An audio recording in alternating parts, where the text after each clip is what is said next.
100 гадоў таму дзесяткі тысяч людзей з'язджалі з беларускіх зямель у злучаныя штаты Амерыкі за лепшым жыццём, новымі перспектывамі і вялікімі грашыма.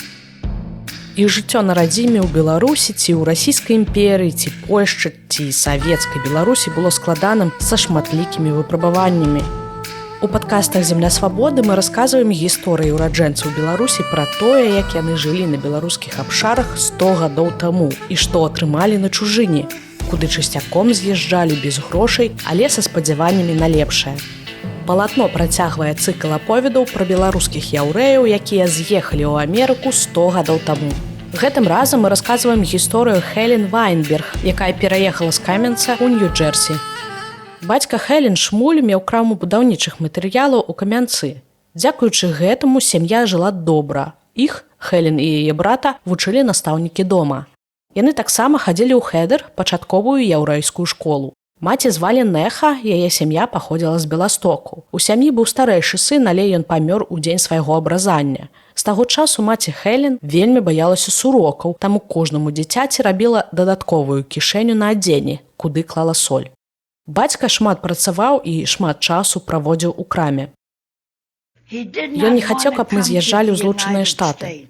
Сям'я маёй маці двойчы дасылала дакументы, ён павінен быў паехаць, і мы таксама павінны былі паехаць. Мая маці і мы двое дзяцей. Ён казаў, што Амерыка не кашэрная зямля. Тут, ён казаў, я са сваімі людзьмі. Я ведаю, што кашэрна. Я хаджу ў сінагогу, а там усё інакш, як я разумею. Пасля ён двойчы адсылаў дакументы назад, якія высылалі браты і сёстры маёй маці. Ён адмаўляўся ехаць. Некалькі гадоў бацька Хелен цяжка хварэў. У яго былі сур'ёзныя праблемы са страўнікам, але ён не змог перабароць хваробу і памёр у 1921 годзе ў брэсцкім шпіталі. Праз кароткі час сваякі маці з Амерыкі зноў даслалі дакументы і запрашэнне паехаць у новую краіну. Брат Хелен, якому было крыху больш за 15 гадоў, адзін паехаў у Варшаву да амерыканскага консула, каб дамовіцца аб візах. Сям'я Хелен была вельмі рэлігійнай. Яны адзначалі ўсе яўрэйскія святы, хадзілі ў сінагогу, дзяцей вучылі, якую ежу можна есці, а якую нельга. Дзеці вучыліся асаблівым правілам паводзінаў, якія патрабуе яўрэйскі закон. Хелен добра памятае Камянец у пачатку мінулага стагоддзя. Па яе словах, у ім жылі шмат яўрэяў і хрысціян таксама. Я памятаю, што непадалёк адтуль, дзе мы жылі, была вялікая царква. Вышэй на схіле стаяла вялікая царква. Хрысціяне хадзілі туды, каб памаліцца. Гаспадары крамаў вельмі чакалі тых дзён, бо хрысціяне пасля царквы ішлі па крамах, яны куплялі ўсё, што ім трэба. Гэта быў добры дзень для бізнеса, ведаеце. Мой бацька гэтым займаўся, як і ўсе астатнія. Там было шмат крамаў, у большасці іх трымалі яўрэі. Хрысціяне прыходзілі і куплялі, што ім трэба ў краме.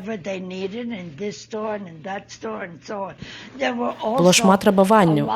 Шмат разоў яўрэйскія крамы рабавалі. Яны ўламваліся ў крамы і забіралі рэчы.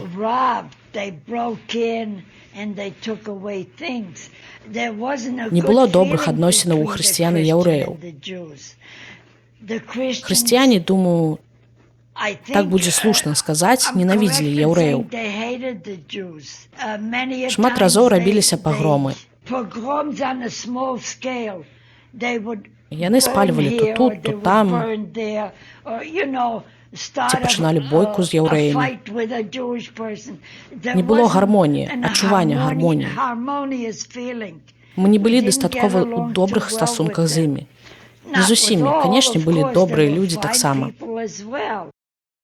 Сям'я Хелен перажыла ў Камянцы Першую сусветную вайну і бальшавіцка-польскую вайну.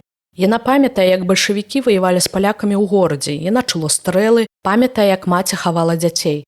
У гаспадарцы сям'і была карова. Яе выпасам займаўся брат. Аднойчы падчас чарговай ваеннай сутычкі брат пайшоў пасвіць карову разам з сябрам. Сябра забілі, а брат цудам уратаваўся. Хелен кажа, што час ад 1917 да 1921 года быў вельмі страшным і складаным для яе сям'і.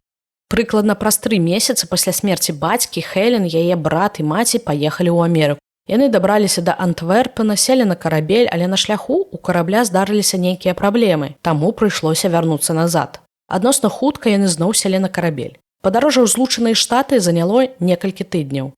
У іміграцыйным цэнтры Эліс-Айленд іх правяралі дактары, глядзелі, ці ёсць вошы, аглядалі вочы і запытваліся пра праблемы са здароўем.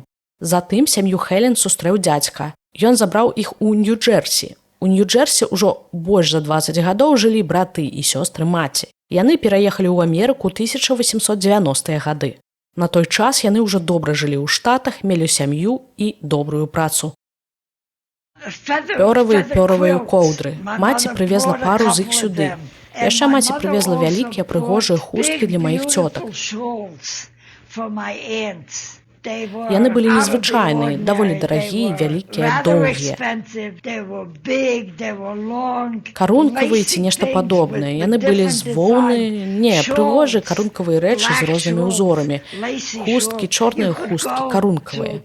У іх можна было пайсці на баль ці нешта падобнае, разумееце? Надзець, напрыклад, паверх сукенкі. Ты носіш іх на плячах. Маці прывезла іх у падарунак для сясцёр. Гэта ўсё, што я памятаю. Хелен прыехала ў Амерыку 12 гадоў у 1921 годзе. Праз тыдзень пасля пераезду Хелен аддалі ў школу. Яна хутка засвоіла англійскую мову, скончыла школу і уладкавалася на працу ў офіс. Яе брат адвучыўся і стаў канструктарам на швейнай фабрыцы, але з-за праблем са здароўем яму прыйшлося кінуць працу. Ён заняўся грамадскім актывізмам. Маці Хелен памерла ў Злучаных Штатах у 1940 годзе. Праз некалькі месяцаў Хелен пабралася шлюбам з яўрэйскім мужчынам Сэмам, ураджэнцам Аўстрыі. Я амаль забыла старую краіну. Я, так бы мовіць, развіталася з ёй. Што было, тое было. Гэта былі непрыемныя ўспаміны. Занадта шмат страціла ў дзяцінстве. Памятаю, як бацька шмат гадоў хварэў. Памятаю, як хрысціяне шмат разоў ладзілі невялікія пагромы супраць яўрэяў. Я была рада, што далёка ад гэтага і не зацыкліваюся на гэтым. Я стараюся забыць гэта. Я рада, што знаходжуся тут і стварыла для сябе іншае жыццё. Дзякуй, што былі з намі. Гэта падкаст «Земля свабоды ад палатно». У наступным эпізодзе мы раскажам гісторыю яшчэ аднаго ўраджэнца Беларусі Джека Левіна. Далей яшчэ цікавей.